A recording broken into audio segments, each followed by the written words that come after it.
Hey hello everyone, তোমরা সবাই কেমন আছো? আমি অনেক ভালো আছি, আশা করছি তোমরা অনেক ভালো আছো। তো আজকে সোমবার, আমি শিব পুজো করি। তো পুজো টুজো করে এত সুন্দর ওয়েদারে রেডি হয়ে গেছিলাম, যেটা আমি লেট হয়ে গেছিলাম, ঘড়িতে দেখালাম। তারপর দেখো আমি সার্ভে করতে বেরিয়েছি। সার্ভে করতে করতে আজকে লিটারালি অনেক লেট হয়ে গেছে। মানে আজকে আমি এমনিতেও লেট করেই বেরিয়েছিলাম, যেহেতু আজকে বাবার দিন, তো বাবার পুজো করে মানে সার্ভে করতে বেরিয়েছিলাম। দেন সার্ভে টার্ভে করার পর এই যে আমি চলে এসেছি আমার বুনুর বাড়িতে। তো বুনু আমার জন্য চা করেছিল, যেহেতু আমি উপোস করেছিলাম তাই আমি শুধু চাই খেয়েছি আজকে।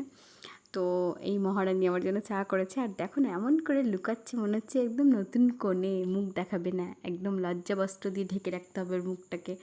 তো এই জন্য ও মুখটা দেখাচ্ছিল না, জানি না কী হয়েছিল, ওর ও মুখটা দেখাবেই না। অনেক কষ্টে অনেক রকমভাবে চেষ্টা করেছি কিন্তু পারিনি। যাই হোক, তারপরে এই রানী এটাও দেখাই না মুখ কখনো।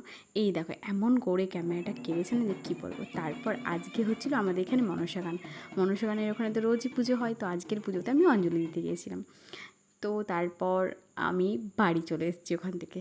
আর জানো আজকে আমি কি পেয়েছি খুঁজে? অনেক দিন ধরে যেটা খুঁজছি সেটা হচ্ছে, এটা হচ্ছে ভিংরাজ।